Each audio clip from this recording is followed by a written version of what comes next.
I spoke to him earlier and I asked him what information he was hoping to get from Wexner. Look, if you've been following what's been happening with the Epstein files, you know that Les Wexner is really a key to the puzzle because he's the first major source of money for Jeffrey Epstein. If you're wondering how Jeffrey Epstein became a billionaire, how he made his money, how he then was able to create a sex trafficking ring, it all starts with Les Wexner. Unfortunately, what we got today was a lot of, as I said earlier, see no evil, hear no evil. And so he repeatedly said he didn't know whether or not Jeffrey Epstein was doing anything wrong. He claimed he didn't remember anything about young girls being in the room, despite a lot of evidence out there that we were presenting to him from extrinsic sources, making very clear that he had been in the room, that there had been young girls in the room. At one point, he said he did not remember whether or not Jeffrey Epstein actually transferred $20 million to him. He didn't handle sums of money like that. That was his people, like his wife. Again, a lot of very incredulous, not credible statements. And I say that as someone who used to be an enforcement attorney for the federal government, former law professor. I've been through a lot of these, and I really did not find him to be credible. So, Congressman, it's important to say that Les Wexner has never been charged with any wrongdoing. He has denied any wrongdoing. And in fact, he said that he broke off contact with Jeffrey Epstein in 2007. He said he led a double life, and he was very clear about that. So what have you seen that would prove otherwise? So again, if you look at the Epstein files, and there's a mountain of evidence at this point, there are a number of emails, for example, after 2007.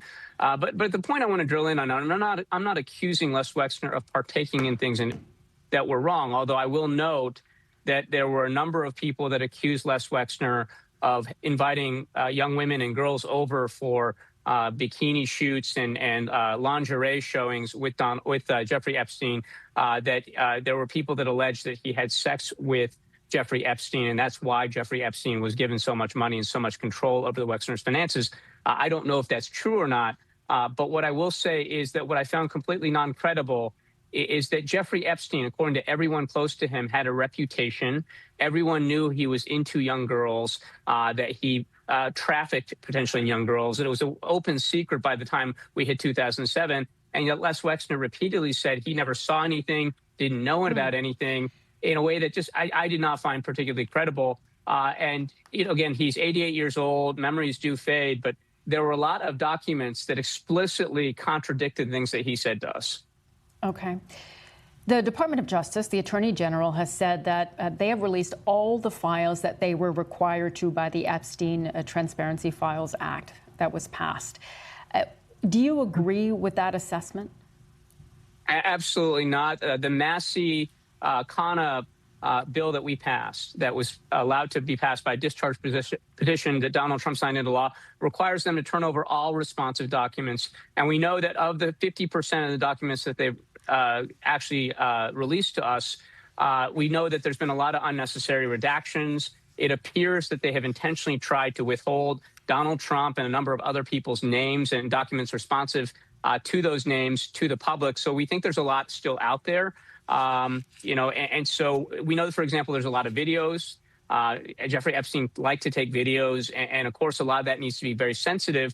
But they are not able to decide which people they get to expose and not expose. And it does appear to a lot of us that the DOJ is engaged in a massive cover-up right now. And that is why the Oversight Committee, the Democrats on the Oversight Committee, are so hell-bent on trying to get the answers. And I will say Democrats, and I hate to make this partisan, but if you notice today, there's not a single Republican member of Congress at this deposition. There were Republican staffers, but not a single member of Congress from the other side of the aisle bothered to show up today, despite the fact that everyone knows that Les Wexner is a key part of this mystery right now.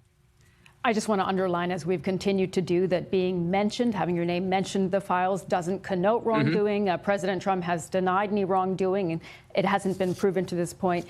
But do you believe that there will Although I will point out that he has now been accused, we have documents where he has been accused of raping children multiple times by multiple girls, now women. So it is no longer the case that he's just someone who's mentioned. There have been allegations of rape. Whether or not those are true is of course, up to the justice system to decide. But the fact that the DOJ has not he vehemently denies. Yeah, Congressman, as we know, he vehemently denies any of those allegations and said he has committed absolutely no wrongdoing, and there hasn't been that evidence yet to prove those allegations that you're speaking of. Well, you can't have evidence if you don't have an investigation, and so I would just point out there. At this point, there's enough evidence to merit a serious criminal investigation of Donald Trump.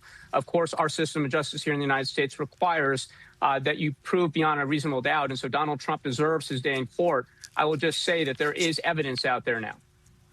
Okay, important. I just want to underline once again that President Trump says he has committed no wrongdoing and there has not been proof of that wrongdoing. But just to wrap up this conversation quickly, Congressman, before we let you go, I know you have to get on a flight. Do you believe there will be consequences for those who, if it is proven that they have been co-conspirators, that those who were involved with Jeffrey Epstein's sex trafficking?